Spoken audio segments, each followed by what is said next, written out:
Bienvenue sur le numérique pour un nouveau numéro de Jeudi Pro. On est ravis d'accueillir cette semaine Ina Gelbert, directrice de Xbox France. Bonjour Ina.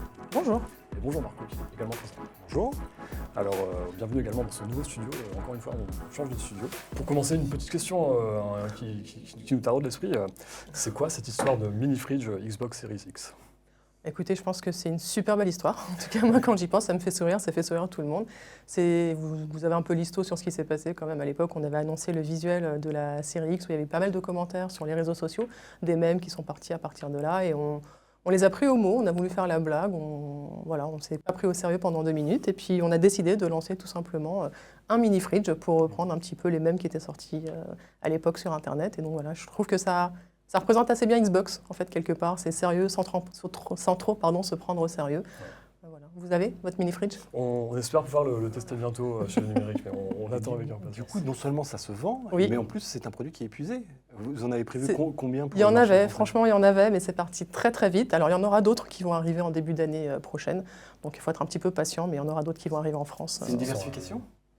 Non, c'est vraiment un clin d'œil. C'est un clin d'œil pour les fans parce qu'on trouvait ça drôle et qu'on a voulu le lancer et j'en suis très contente. Ouais. Du coup, bon, au-delà de la blague, ce qui nous rassemble aujourd'hui, c'est le lancement de 2 consoles de nouvelle génération l'année dernière. Et on a fêté les 20 ans de Xbox, donc c'est un moment assez important. La première question qui revient sur toutes les lèvres et qu'on a dû vous poser 50 000 fois, c'est pourquoi est-ce qu'on n'arrive pas à avoir de console next-gen en ce moment ? On le sait parce qu'il y a des pénuries, mais est-ce qu'on peut prévoir d'avoir une console à Noël ? Vous avez répondu, en fait, on a malheureusement des pénuries sur des composants qui entrent dans la fabrication des consoles. Bon, il n'y a pas que les consoliers qui sont touchés, il y a aussi d'autres catégories tech qui sont en rupture aussi, on le voit sur des univers PC et autres. C'est encore tendu, malheureusement, donc oui, il y a d'autres consoles qui arrivent avant la fin de l'année, donc avant fin décembre. On ne va pas dire qu'il y a énormément de volume, mais il y en a qui vont arriver au fur et à mesure, un peu plus l'année prochaine, mais ça risque d'être encore tendu pendant quelques mois, on va dire. J'ai même envie de vous demander, pour Noël 2022, est-ce que... J'espère quand même, je croise les doigts pour que ça aille mieux pour Noël 2022, mais c'est vrai que ce Noël-là va être un petit peu compliqué, et la rentrée aussi, donc le premier trimestre, je pense que ce sera encore en situation tendue. Parce que votre big boss, Phil Spencer, avait l'air de dire qu'avant fin 2022, ça va être quand même toujours très, très compliqué. Quoi. Alors, je ne sais pas si c'est fin 2022, j'espère quand même avant, vraiment, je suis plutôt optimiste, mais en tout cas, le début de l'année sera encore tendu sur les approches. Ouais. Et du coup... concrètement, c'est pas compliqué de démarrer le lancement d'une nouvelle génération de consoles, sans console, et sachant que la durée de vie d'une console, c'est 6 ans. Ouais. Si vous prenez 2 ans dans la vue, est-ce que ça va pas être compliqué finalement, on va jauger cette nouvelle génération sur 4 ans ? Alors, je pense qu'on change un petit peu notre manière de voir les choses et je pense que le marché évolue aussi. On peut effectivement se limiter aux ventes de consoles et regarder ce qu'on a fait au niveau des consoles, mais on peut aussi regarder tout ce qui vient en annexe dans l'univers du gaming et là se focaliser un peu plus sur les jeux, les nouvelles sorties de jeux, se focaliser sur les services aussi avec le Game Pass notamment chez nous. Et la chance qu'on a sur Xbox aussi quelque part, c'est que même si vous n'avez pas la console dernière génération, vous avez quand même tout un univers de jeux qui vous suit sur vos anciennes générations. Et donc les sorties de jeux qu'on a, comme Forza Horizon 5, Halo Infinite, seront aussi valables sur les générations précédentes. Donc oui, il n'y a peut-être pas assez de nouvelles consoles pour la demande du marché, mais ça n'empêche pas d'accéder aux nouveaux jeux et d'accéder aussi à nos services. Et justement, on parle beaucoup d'anciens jeux qui sont adaptés aux nouvelles consoles. Est-ce que finalement, ça n'a pas un effet de ralentissement pour les laboratoires, je vais y arriver. Les studios qui lancent des jeux. Est-ce qu'en voyant que le parc est assez limité, ils retardent les lancements ? Je pense pas. Alors les retards qu'on a vus, c'était plutôt dû aux conditions de travail avec les confinements qu'il y a eu dans les différents pays qui ont impacté tout simplement la collaboration dans les studios pour pouvoir sortir les jeux. Donc ça, on l'a vu sur certains jeux et on l'a vu même chez nous sur Halo Infinite. Après, par rapport à ce que vous disiez, on a un catalogue qui est quand même très très large et la rétrocompatibilité, puisqu'on se parle de cette fonctionnalité, ça permet simplement à un joueur qui a un catalogue de jeux de pouvoir transporter son catalogue de jeux avec lui, même en changeant de génération de console. Et je trouve que c'est une très belle promesse qu'on fait aux gamers de leur dire, même si tu as acheté ton jeu sur la première console Xbox originale ou alors sur 360 ou sur One, ton catalogue va te suivre. Et c'est un peu comme une collection qu'on peut avoir côté musique ou sur d'autres supports culturels, de se dire, quelque part, on ne les perd pas. Et Xbox fait en sorte que nos coups de cœur de l'époque puissent encore être joués sur les dernières générations de consoles. C'était un axe important pour Phil Spencer aussi, toute cette question de la rétrocompatibilité. Est-ce qu'aujourd'hui c'est obligatoire pour les jeux vidéo pour pas qu'ils se perdent dans les limbes de l'histoire pour n'importe quel fabricant de console au final ? Je pense que c'est un beau geste envers le joueur, encore une fois, et envers les studios qui ont développé ces jeux, qui deviennent aussi des chefs-d'œuvre et qu'on va suivre, qui vont perdurer pendant des années, de se dire qu'en changeant de support, on ne perd pas son jeu, on ne perd pas ses avancées dans le jeu. Ça récompense le travail des studios qui a été fait auparavant. Je crois qu'on a plus de 1000 jeux maintenant qui sont rétrocompatibles à travers les différentes générations de consoles. On a annoncé récemment qu'il y en avait un peu plus de 70 de plus là, qui avaient été mis aussi, qui sont rétrocompatibles avec les nouvelles consoles. Et après, on va se limiter à des droits musicaux ou autres qui vont empêcher que certains anciens jeux puissent être portés aussi sur les nouvelles générations. Donc on arrive un petit peu au bout de l'exercice, mais ça permet quand même d'avoir un catalogue assez fourni. Ouais. Dans le jeu de la guerre des consoles, on a toujours tendance à dire que la PlayStation se vend mieux que la Xbox. Est-ce que c'est toujours le cas pour cette console-là? Visiblement, d'après les chiffres mondiaux, c'est le cas. Et notamment en France, où finalement c'est un pays qui est plutôt pro PlayStation, si je puis dire, et que Xbox a toujours été un peu en recul par rapport à PlayStation. Qu'en est-il pour cette nouvelle génération? Écoutez, sur la nouvelle génération, on est encore vraiment, je dirais, contraint par les allocations qu'on arrive à avoir. Donc on le voit, dès qu'on met du volume disponible chez nos partenaires distributeurs, les volumes sont vendus dans la foulée. Donc regarder les volumes à ce stade des lancements, c'est un petit peu compliqué.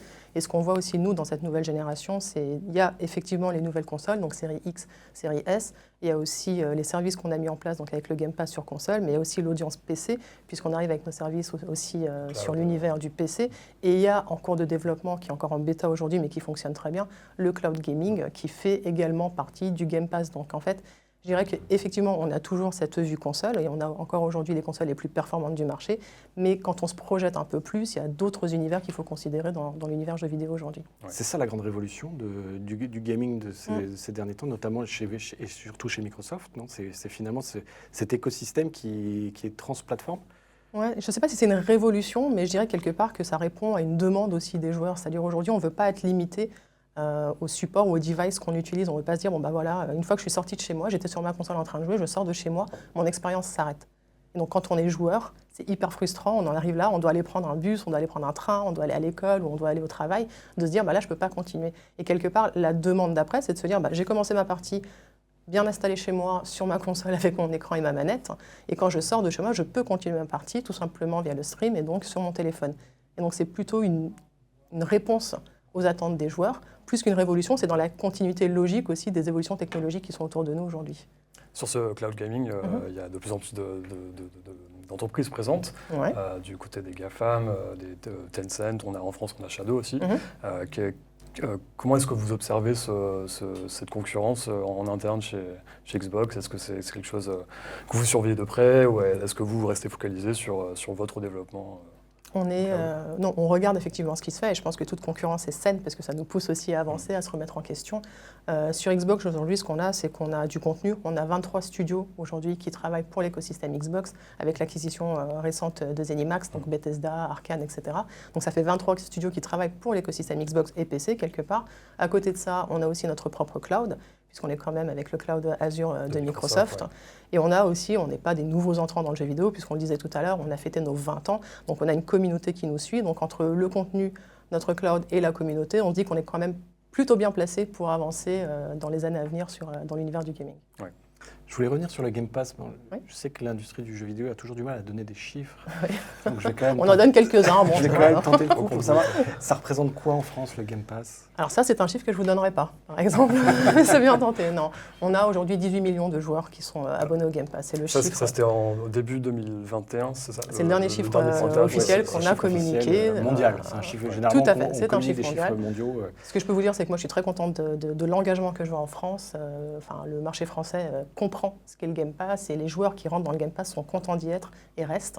Donc on a plutôt des indicateurs qui sont très positifs quand je regarde le territoire français, ce qui montre en fait que même s'il y avait peut-être quelques doutes au départ quand on a lancé le Game Pass, mais qu'est-ce que c'est, mais pourquoi mettre les jeux en Day One, qu'est-ce que c'est que cette idée? Et en fait on se rend compte, on a un peu d'histo maintenant, que ça plaît énormément, que les studios nous accompagnent, veulent entrer dans le Game Pass, qu'ils vont rentrer avec un premier jeu, puis un deuxième, ils reviennent avec l'opus d'après, et donc Voilà, aujourd'hui, on voit ça vraiment comme quelque chose de gagnant-gagnant pour nous, pour nos joueurs et pour les studios qui nous accompagnent aussi sur cette offre. Je crois que mi-2021, il y avait quelques chiffres, nouveaux chiffres, qui étaient plus de l'ordre de 20 millions quelques mois après.